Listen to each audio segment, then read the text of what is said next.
मैं परम आदरणीय स्वामी श्री गोविंद देव गिरी जी महाराज जी से विनम्र निवेदन करती हूँ कि जीवन के मार्ग में हम सभी का मार्गदर्शन करें। एक बार जोरदार तालियों के साथ। बिना किसी संकोच के पहले भगवान का नाम लीजिए। श्री राम जय जय राम। श्री राम जय जय राम। श्री राम जय जय राम। नमामि सद्गुरुं शांतं सच्चिदानंद विग्रहं पूर्ण ब्रह्म परानंदम ईशम आनंदी वल्लभम प्रपन्न पारिजाताय तोत्रवेत्रैक पाणये ज्ञानमुद्राय कृष्णाय गीतामृतदुहे नमः। रत्नाकराधौतपदां हिमालय किरीटिनीं ब्रह्मराजर्षि रत्नाढ्यां वंदे भारत मातरम। गंगा मैया के पावन तट पर स्वर्गाश्रम में मैं 21 दिवसीय महाभारत की कथा में व्यस्त हूं। अपने स्थान को इन दिनों में छोड़ करके हम लोग कभी जाते नहीं, किंतु जब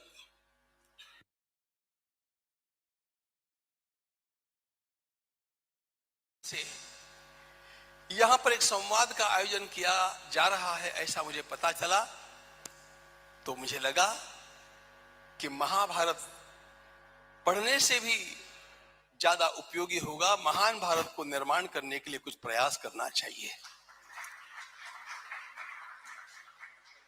देश में कोई महाभारत की कथा करता नहीं। मैंने 1999 में लाल किले पर महाभारत की कथा का अत्यंत आग्रह से आरंभ किया। उस समय मुझे सब लोग ये पूछा करते थे, श्रीमद् भागवत की कथा होती है, रामायण की कथा होती है, आप महाभारत के इतने आग्रही क्यों हैं? मैंने कहा, संपूर्ण वेदों का सार जिस ग्रंथ में आता है और जिसको पंचम वेद कहा है, उस महाभारत का शंखनाद हुए बिना भारत महान नहीं बनेगा, इसलिए महाभारत की आवश्यकता है। और महाभारत के लेखक भगवान वेद व्यास जी महाराज ने जिस प्रकार उस ग्रंथ को लिखा है, मुझे अमर उजाला यह शब्द सुनते ही उस प्रसंग की याद आती है, उस नाम की याद आती है। प्रज्वालितो ज्ञानमय प्रदीप। महाभारत क्या है? ज्ञानमय प्रदीप है। अमर उजाला का अर्थ होता है the eternal light. And where from has it come? सारे संसार ने एक बात का अनुभव किया, let it come always from the east. लेकिन सच्ची बात यह है, let it always come from Bharat, Bharat and Bharat. और भारत को भी यह प्रकाश कहां से मिला? यह भारत को प्रकाश मिलता है उत्तराखंड से मिलता है। इसी उत्तराखंड में भगवान वेदव्यास जी महाराज ने महाभारत की रचना की और महाभारत ने वो प्रकाश दिया, धर्मे चार्थे च कामे च मोक्षे च भरतर्षभ यद इहास्ति तदन्यत्र यद न इहास्ति न तत्क्वचित्। संपूर्ण ज्ञान विज्ञान के क्षेत्र में जो महाभारत में मिलेगा वही अन्यत्र कहीं मिलेगा, जो महाभारत में नहीं मिलेगा वो कहीं पर भी नहीं मिलेगा। ये प्रतिज्ञा उस समय की आज तक वैसी की वैसी बरकरार है। मित्रों, अधिक बोलने का समय आज नहीं है, लेकिन विदेशों में 30 वर्षों से जाते जाते मैंने वहां पर जो अध्ययन किया, एक बात मेरे ध्यान में आई कि आजकल बहुत अधिक लेखन होता है 4 क्षेत्रों में, management, self help, leadership and relationship. इन चारों के चारों क्षेत्रों में महाभारत के साथ तुलना की जाए ऐसा कोई भी ग्रंथ पूरे संसार में नहीं है। यह मेरा पूरा पक्का निष्कर्ष है। और यह सारा प्रकाश इसी उत्तराखंड में उस महाभारत की रचना करके भगवान वेद व्यास जी ने दिया। इसलिए प्रज्वालितो ज्ञानमय प्रदीप, यह प्रदीप, यह दीपक जला और यह अमर उजाला निकला और उसने इस देश को प्रभावित किया। देश को, संपूर्ण विश्व को प्रकाश मिलता है भारत से, भारत को प्रकाश मिला है उत्तराखंड से। आज उस उत्तराखंड की सेवा के लिए संवाद करने हेतु हम लोग यहां पर हैं। उत्तराखंड की सेवा, उत्तराखंड का विकास, विरासत के साथ विकास, इस उत्तराखंड की समस्याओं का समाधान, इस उत्तराखंड के भीतर आज भी जो अनेक प्रश्न हैं उनका ऊहापोह यहां पर होगा। एक सादी बात बतलाता हूं, अन्य बातों का उतना समय नहीं, लेकिन सारे संसार को जल देने वाली गंगा जी जहां से निकलती है वो उत्तराखंड पानी की किल्लत अनुभव कर रहा है। हम क्यों ऐसा कर रहे हैं? महाभारत का एक श्लोक में बतलाता हूं। तब राष्ट्रे तड़ागानी पूर्णानि च बृहंति च। देवर्षि नारद जी ने स्वयं धर्मराज युधिष्ठिर से पूछा। वो पूरा का पूरा अध्याय गुड गवर्नेंस के ऊपर है। मैं आपको दावे के साथ बोलता हूं, इतना सुंदर गुड गवर्नेंस का वर्णन आपको कहीं पर भी नहीं मिलेगा जितना महाभारत में मिलेगा। उसमें नारद जी ने पूछा, ये बताओ पानी की क्या व्यवस्था की है आपने अपने राज्य में? ध्यान रखना राजन, पानी को निर्माण नहीं किया जाता है। केवल बरसने वाले जल को ठीक रूप से संचित करके बचाया जा सकता है और उसके लिए तुम्हारी ओर से आवश्यकता यह है कि वर्षा के पहले बड़े बड़े तालाब स्थान स्थान पर, अलग अलग स्थानों पर खोद करके तैयार रखे जाए और वर्षा का बरसा हुआ जल पूरा का पूरा उसमें एकत्रित कैसे होगा इसका विचार किया जाए। श्लोक सुनाता हूं। तव राष्ट्रे तड़ागानी पूर्णानि च बृहंति च। बड़े बड़े तालाब, एंड दे टू स्कैटर्ड भागशो विनिविष्टानि। राजा, एक बात ध्यान में रखना, वो राजा ही नहीं, जिस राजा ने अपने किसानों को वर्षा के ऊपर निर्भर रखा है, 2 वर्षों तक वर्षा नहीं हुई तो भी राज्य उत्तम चलता रहे, ऐसा राज्य जब निर्माण होगा तो वो आदर्श कहलाया जाएगा। ये मैं महाभारत की बात सुना रहा हूं। मित्रों, मुझे बतलाना केवल इतना है कि इस प्रकार का ज्ञान का प्रकाश महाभारत से जो मिलता है, उस ज्ञान के प्रकाश में, भारतीय संस्कृति के ज्ञान के प्रकाश में हमें इन उत्तराखंड की अनेक समस्याओं का समाधान करना पड़ेगा। मेरा हृदय अत्यंत व्यथित हो जाता है जब मैं ये सुनता हूं कि यहाँ के युवक बाहर जाते हैं और यहाँ का यह पलायन इतना अधिक हो गया है कि सारी प्रतिभा बाहर जा रही है। शिक्षा की कमी, जहां पर भगवान वेद व्यास जी का सारा कार्य हुआ और जिन पहाड़ों में देवतात्मा, हिमालय कहते हैं हम इसको, अस्तित्वस्यान दिशि देवतात्मा हिमालयो नाम नगाधिराज।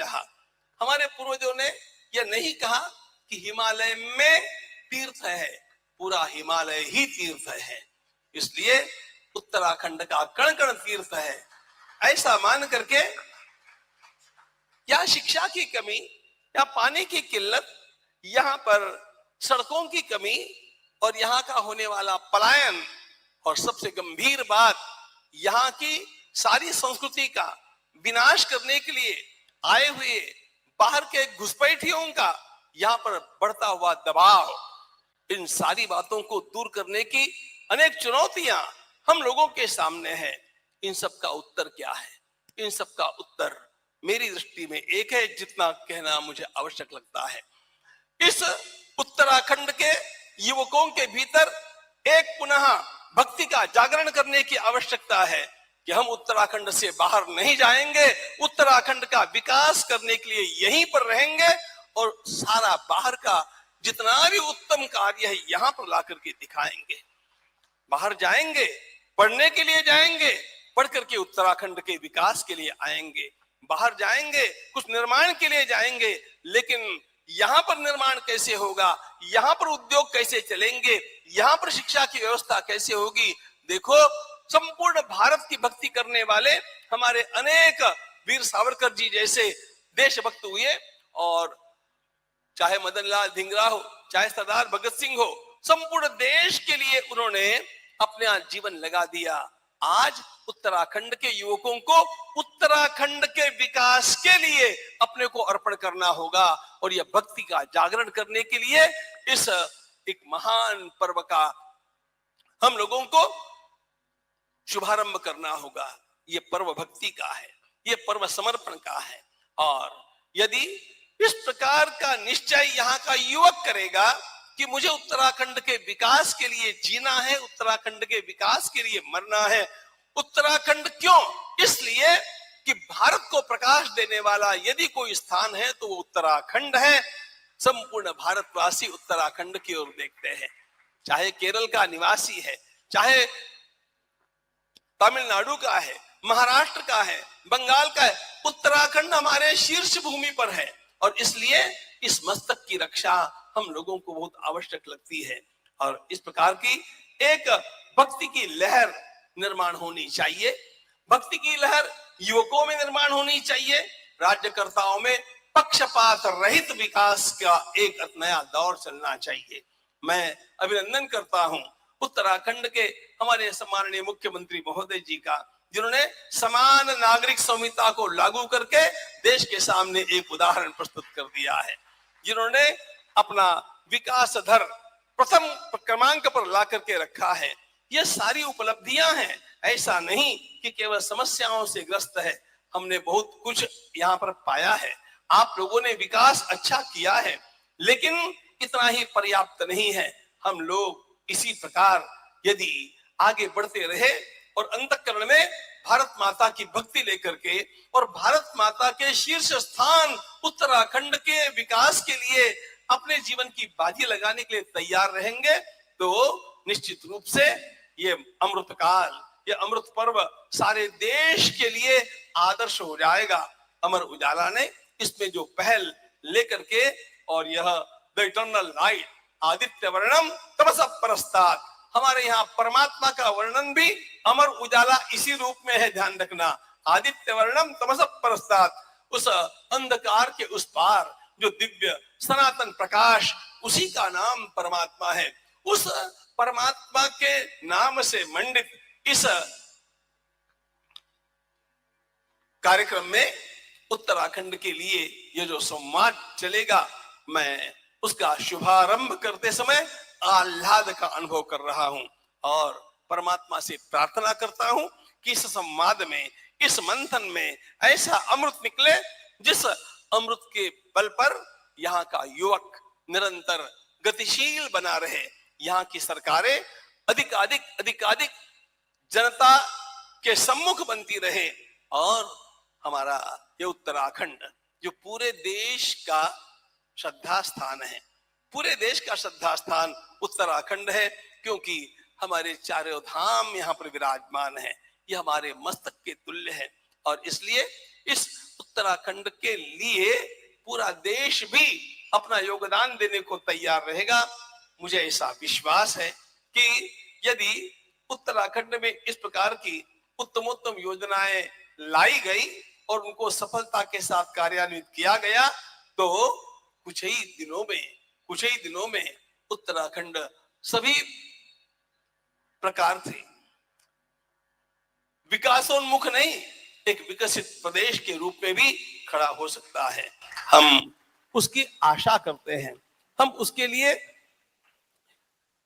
कटिबद्ध हो जाए, और चाहे नेता है,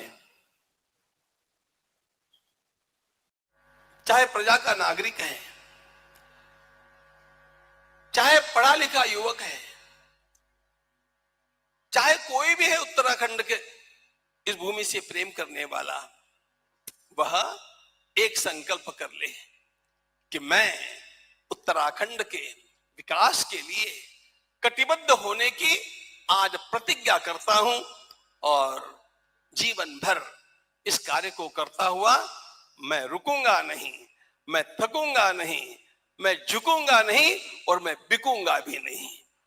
इस प्रकार की प्रतिज्ञा करके यदि यहाँ का युवक खड़ा हो जाता है, यहाँ का युवक परिश्रमी है, मैं सच्ची बात बताता हूं आपको, यहाँ का युवक नहीं, यहाँ की जनता अत्यंत प्रामाणिक जनता रही। मैं तो यहाँ पर लंबे समय से आता रहा। एक बात हमने देखी कि यहाँ का सामान्य से सामान्य व्यक्ति भी प्रामाणिक है, वो सरल है, वो परिश्रमी है। यदि वो कुछ चोरी चमारी सीखता है तो दिल्ली बंबई जाकर के आता है, तब उसमें ट्रेंड होकर के आता है। यहाँ का निवासी निष्पाप हृदय का है, वो परिश्रमी है, वो समर्पित भी है, लेकिन वो साधनहीन बना दिया गया। उसको ये विश्वास दिलाने का काम शासन को करना चाहिए कि आपको जितना रोजगार चाहिए हम यहाँ पर उपलब्ध करा देंगे।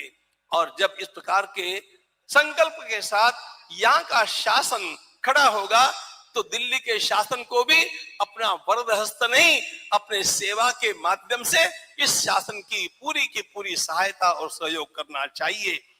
चाहे केंद्र है, चाहे यहाँ की सरकार है और ये जनता है, हम सब लोग मिलकर के हमारे सांस्कृतिक इस अत्यंत महत्वपूर्ण प्रदेश के विकास के लिए चिंतन करे, मंथन करे, आचरण करे और अपने को उसमें समर्पित करने की प्रतिज्ञा करे। ऐसा जब कुछ भी जो इन सारी सेवाओं में पहला नाम मैं मेरा देता रहूंगा। ध्यान रखना कि भारत माता की सभी को शुभकामनाएं। इस संवाद के लिए बहुत बहुत शुभकामनाएं। अगर आप ये वीडियो YouTube पर देख रहे हैं तो हमारे चैनल को सब्सक्राइब करें और बेल आइकन को दबाना ना भूलें। अगर आप Facebook पर ये वीडियो देख रहे हैं तो हमारे पेज को लाइक करें।